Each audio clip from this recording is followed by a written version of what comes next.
Hi, I'm Tim May, and I'm moderating this series of 10 conversations on expressive photography with Phil Douglas. Phil understands the nature of expressive photography as well as anyone I know. For 35 years, he directed the Douglas Visual Workshops, and he helped more than 10,000 communications professionals make and use photographs to express ideas, tell stories, and convey meaning. Phil says he's learned a great deal from those workshop participants over the years, and he also enjoys learning from the tens of thousands of images he's made in more than 60 countries. I first met Phil uh, at Santa Fe Workshops in 2004, and we went on to photograph together across North America, as well as in Europe, Asia, Africa, and South America. Both Phil and I have displayed our images on various photographic websites, and Phil has put together a 5,000 image cyberbook on expressive photography at pbase.com. You can find the link to that cyberbook in the notes below. It has drawn more than 10 million visitors since he started in 2003. They have left more than 12,000 comments under his pictures, and Phil has answered each one of them. When the pandemic brought Zoom into our lives, I asked Phil to bring that cyberbook to life in this set of 10 conversations on expressive photography, and now he has. Enjoy.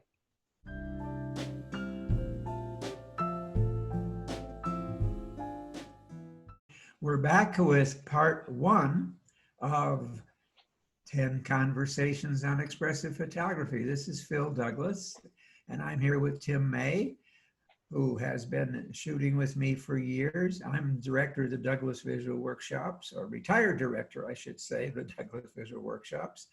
And I have set up this series of 10 different modules on expressive photography.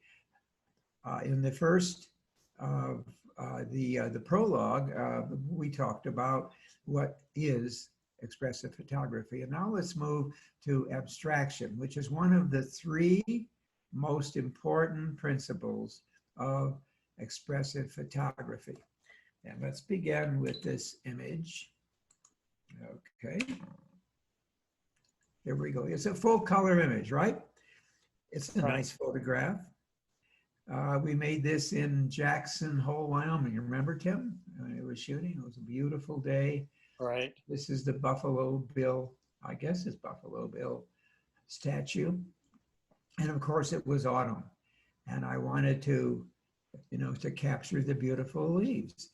And so this is an expressive image because of the relationship between the color of the leaves, gold, and the blue sky, and the bronze sculpture. Now, if we abstract it by taking out all the color, look what happens. Of course, I take a different vantage point. The tree becomes a frame. The tree expresses vegetation, but it also is a shape that takes us through a tunnel in time. We're going back in the time, back to the era of the cowboy. And if you look carefully right here, between the hat and the branches, we have what we call negative space flowing. So the image is filled with tension. Tim, would you like to add any? Well, I just love the dominance of the trees. It's evocative to me of the time of history. It takes me back.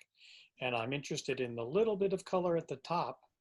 And what that does, it's sort of like modern time coming into the old part. Yes, it's here. That's right. I did not convert this to black and white, by the way. What I did was I took a vantage point on the other side. So the sun was in front of me and I was blocking the sun with the trees. And so that abstracted it. There are several ways we can abstract through converting black and white, through converting color to black and white. One of them is complete conversion, which you do in the computer, or if you have a Leica that shoots all black and white, you can use that. However, you can also use your position to block the sun and create a silhouette, which is the same thing. It's abstraction. So let's move to this one here. This is a picture I made in Moscow many years ago. He was very colorful. He was a street performer. But I noticed that he was wearing a lot of jewelry, some of which had nothing to do with the time in which he was representing. And that to me was an incongruity. The color was vivid. It was a beautiful, beautiful, beautiful picture of a performer. I would say a portrait. But then he noticed me and he covers his face. He's abstracting himself. To abstract means to take away. And in abstracting himself, he makes the picture for me. Because, what, Tim? I said, you bet. Because he doesn't appear as himself. He goes back into time as well. And the abstraction calls attention to the jewelry on his wrists and on his fingers, far more than it did when you were drawn to his expression, to his face. Okay. This image I made in Xi'an, China. It's the tomb of the Emperor Qin, the first emperor of China, and he decided to make himself immortal by surrounding himself with an army of thousands and thousands of terracotta soldiers, life size, bigger than life size. And of course, every tourist who comes to Xi'an visits this. It's a fantastic excavation. It's huge in scale. And they've restored, a few hundred of these soldiers guarding the tomb.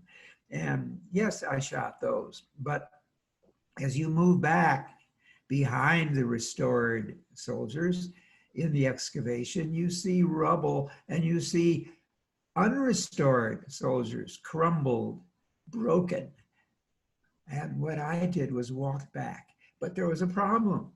And that was the lighting in that shed was awful.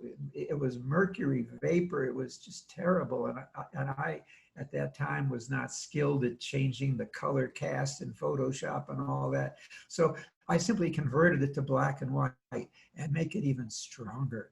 And what this picture says, at least it says to me, what this picture expresses is the fact that this emperor is not immortal. No one is immortal. Time crumbles, power, oppression, and believe me, Emperor Qin was not exactly a benevolent king. And the crumbled statues evoke the principle of the passage of time eventually conquers all. And black and white abstraction really helps. And back to us, our ongoing, not exactly debate, but vision. I'm intrigued with the brightness on his chest. And for me, that indicates hope, living in history.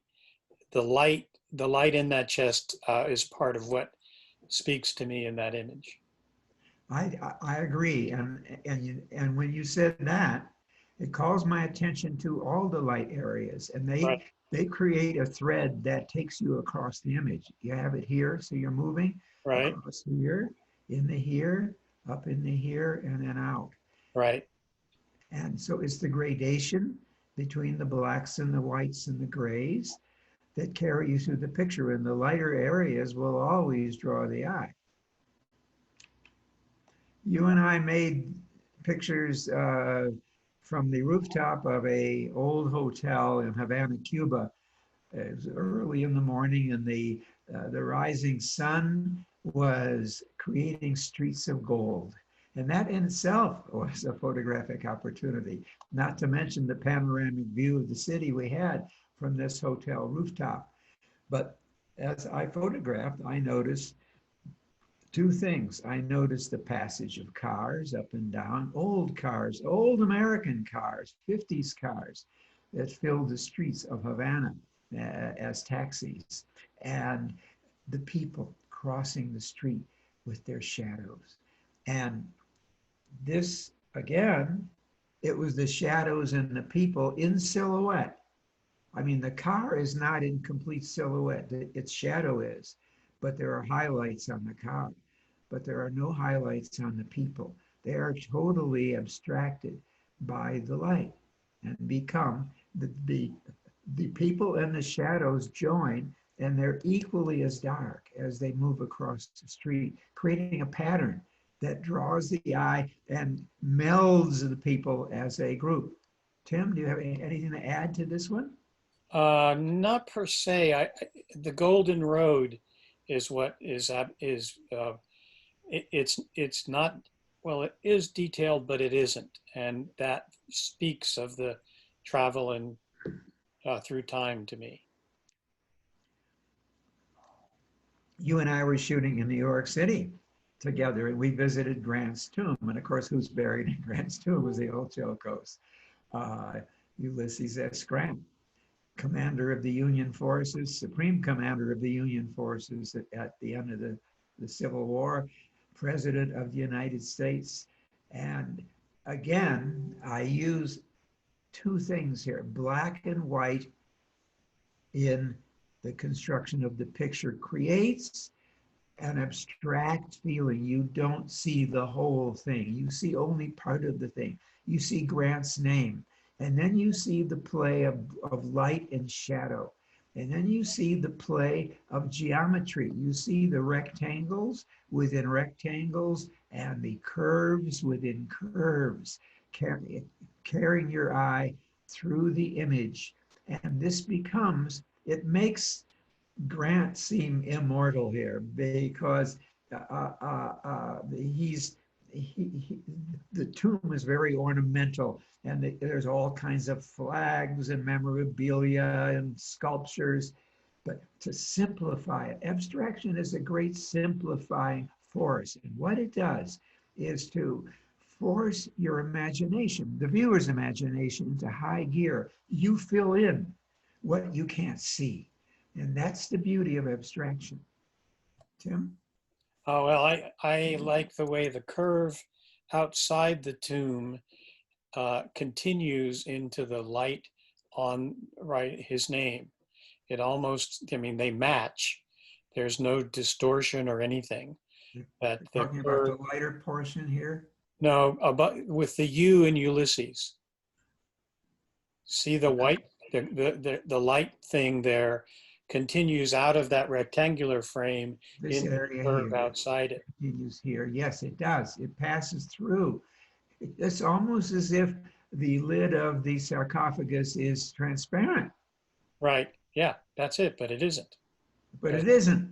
Right. And that's something that I had never seen before. Thank you for mentioning that. It's remarkable when it changes your gestalt, the way you look at something. Right. Wow. In Kenya, I was on a safari a number of years ago, and there were elephants all around us, herds of elephants. And again, I decided to really abstract an elephant by using a long lens and coming in on those tusks and the textures of the tree and the trunk and the foliage. You know it's an elephant, and you can see the elephant in your imagination, but you really can't see him in the picture. You can only see his, as we call it, his business end, those tusks. And it is a incongruous image because of that. And incongruity, which we will see in our next module, is the second great principle of expressive photography. Tim, anything? Yeah, this one is so meaningful for me. First of all, I won't deal with the pun of trunks, but the thing is, it's the tusks that are causing the problem. Part of the problem with elephants, that people are killing them for those trunk, right. those tusks. And, habitat is also a problem, but that just seems to focus so clearly on what it is about elephants that are their protection and their uh, flaw, the thing that's causing them to get killed. It's, Absolutely, absolutely. In fact, you just mentioned something that would make me think if I was uh, doing a story on poaching elephants for their tusks. This might be a good image to open a story like that mhm. because it really, really emphasizes the business end, the end for both the elephant to use and for the poachers to kill, take, and sell. Right. In the Sahara Desert is a fascinating place to make pictures. And I vowed that I would get up very early in the morning as the sun was coming up and as light and shadow played games with the Sahara uh, to take advantage of the patterns of the desert. And so I woke up and I was shooting the desert, working with light and shadow. And all of a sudden I see there's a man wearing a blue robe comes over a dune and he's leading a caravan of seven camels moving across one of the slopes here. As you can see, you have a series of layers, 1, 2, 3, 4, 5, 6, 7, 8, and then the shadow, all these various layers. And right through this one come the camels. And the beauty of this picture is in the abstract quality of the picture. If I didn't take out most of the Sahara, you would lose the camels. If I didn't take out the sky, I am limiting the amount of information by using my frame. And we'll talk about frame in another module, but using your frame to abstract is a very powerful tool. You decide what is in or out of your image. And by moving it down, the frame down, I create a contrast between the light and the dark. I bring out the textures. I bring out the rhythmic repetition of the dunes, and above all, the incongruous appearance of man and animals as they walk across the frame. Tim? Well, the thing that's coming with me from this whole discussion is an emphasis on the fact that there are many more ways to abstract than just going to black and white. Absolutely. And that's caused me to do some thinking. I particularly like the space between the right-hand camels at their head, the head and the hump, that I've always noticed as I've seen this picture before. That's it. Thank you. I was visiting Denver, Colorado, and there's a wonderful structure. It's the Art Museum, and it's just striking in terms of its architecture. And I waited until evening because it's either the sun, I'm not sure, or a light that is illuminating one small part of it. But again, I only include, like in the Sahara picture, a part of the museum. I resist the temptation to show the whole thing. When I was young, I felt compelled to show the whole thing as if I must be inclusive. But that is not what expressive photography is about. Again, to be inclusive might be part of documentary photography. If I was creating a picture that had to show everything, that it's a different mission. But I am working here in what I call personal art. And so my goal is to express ideas. And one of the most potent ways to express an idea is to show less and say more. And this is a good example of it. Now, what we have here is an emphasis on the geometry of the structure and the play of light and shadow and the play of color and line. And with the golden part, which makes this a study in gold and blue and black, is profound because it draws the eye and holds it. Tim, anything that you add? I have become recently, through conversations with you, more interested in that issue of what you call negative space. I don't know that I would completely call it, but I'm intrigued by that connection of that space between the on the black part, that instead of taking that point in the front building and taking it up to the edge, there is that opening, just that minute opening between the edge of the, yeah, right there, that spot between that and the edge and the outside. That is negative space. It's not something that negative space, usually empty space, but this is full of shadow. But right, that point between where this edge comes and this edge goes up here, and that crackles with tension. That's right there. I keep thinking of Cartier-Bresson's foot just above the water. That picture, that is,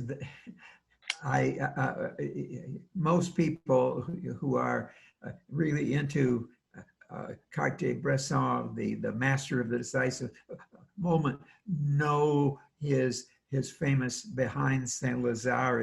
It's a picture of a man jumping over a puddle, and his foot is an inch away from the water. He hasn't landed yet. He unfortunately has miscalculated. He thought he would clear the puddle, but he's going to hit it. And you could, that little space between his toe and the water is maximum negative space, maximum tension. You and I were in Chao Doc, Vietnam, and it was morning. It was rush hour. Remember, the air was full of dust, and the morning sun was filtering through it, and the commuters, kids on their way to school, people on their way to work, coming at us. And here nature is abstracting. The dirt, which is a natural form, is being churned into dust, which fills the air. And it takes away all the detail. If this was a clear picture, it would be just a bunch of motorcyclists coming at us. But it's the abstraction that makes it work. Mm-hmm. We were in Hanoi in a bus. Remember, it was raining. I don't know no, you weren't with me. Right, I was. You joined me in Ho Chi Minh City. But I was on a long trip with OAT before we met in Ho Chi Minh. And we were sitting in front of our hotel in Hanoi, and it's pouring rain, and we were very depressed. I mean, we were supposed to have a full day of beautiful sightseeing, and it was just terrible out.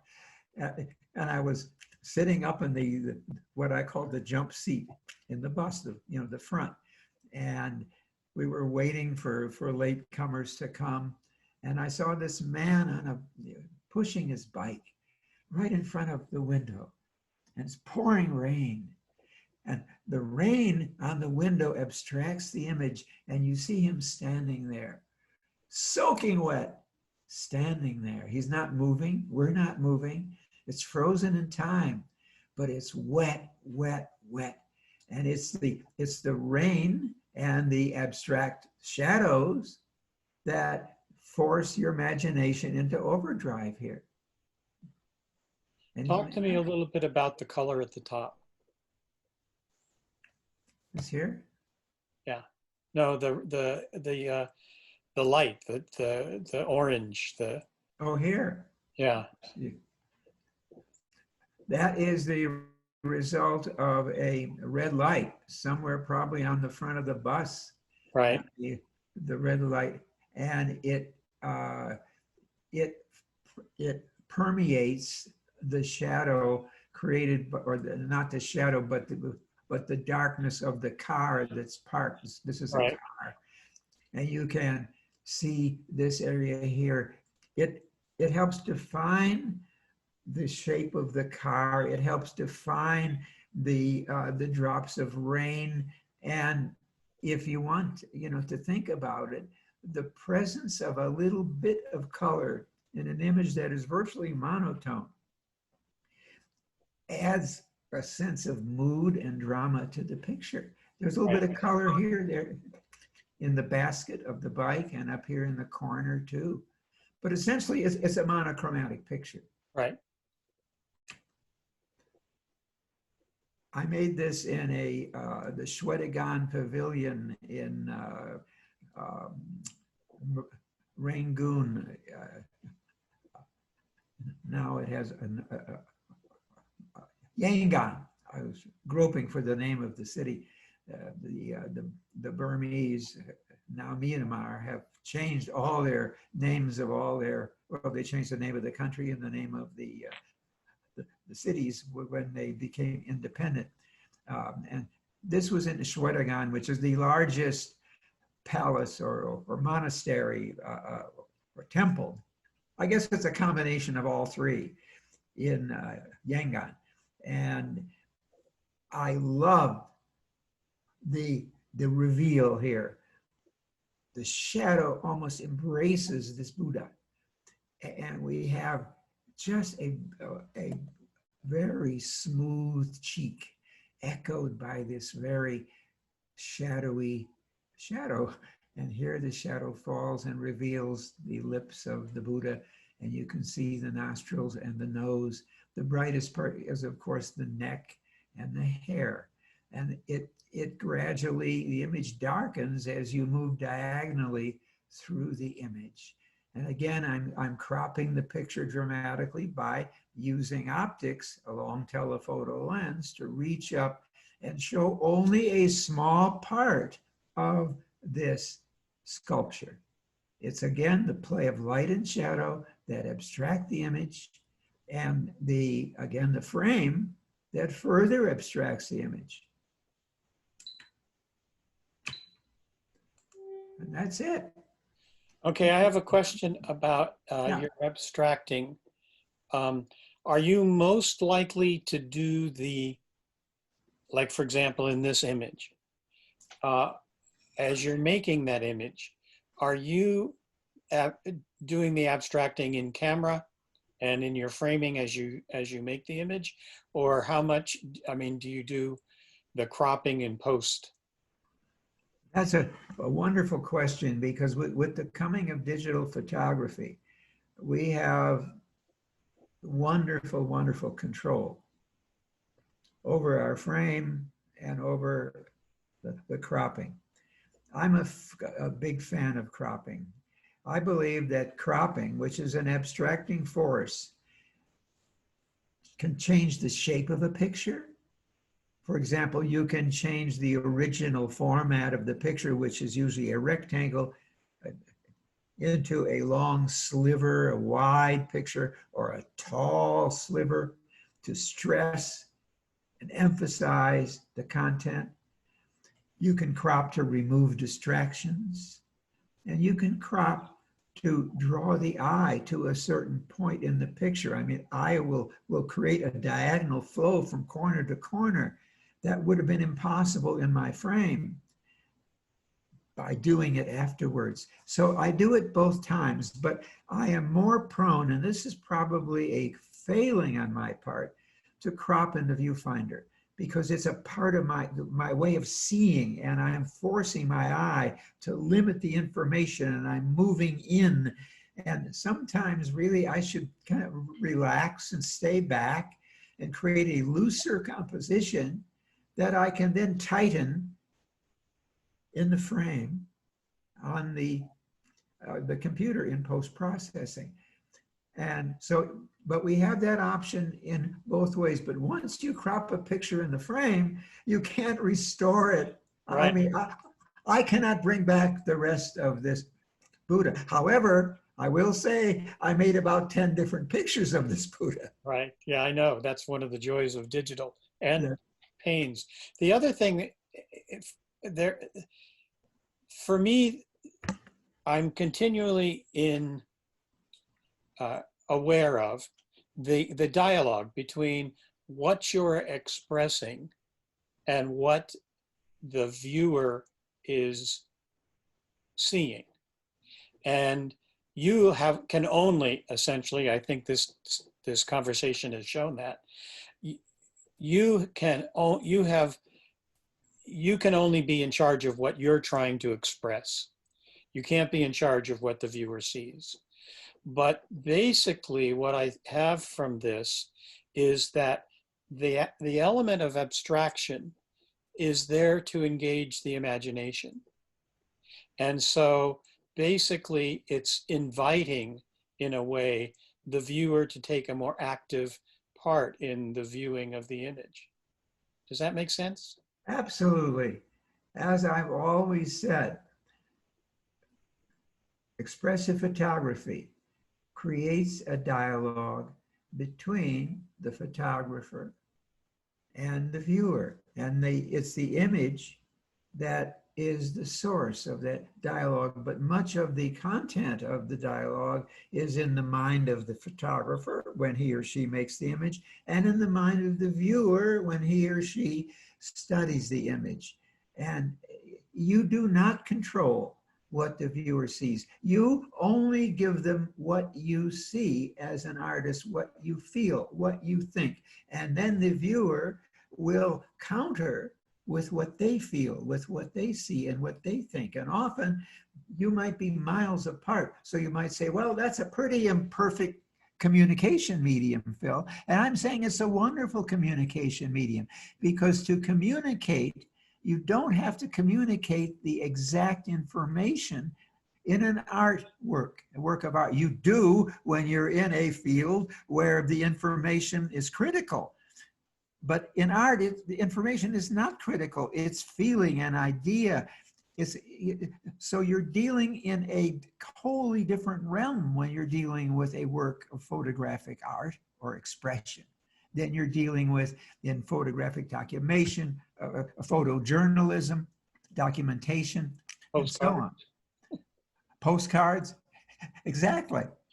And the other thing I think that's intriguing as we go through these conversations, and I think it's tends to be kind of coming from our personalities. Most likely, your expressive photography is to be about ideas, whereas my response is about feeling. And I think that's interesting. I mean, because what we photograph who we are. Exactly. And so I just think that's an interesting aspect of all of this. And so Anyway, go ahead. And so on that note, we shall end this module and look forward to the next one, which is on the second most important pillar, I call it, of expressive photography, and that will be incongruity. Okay? Okay. All right. Great.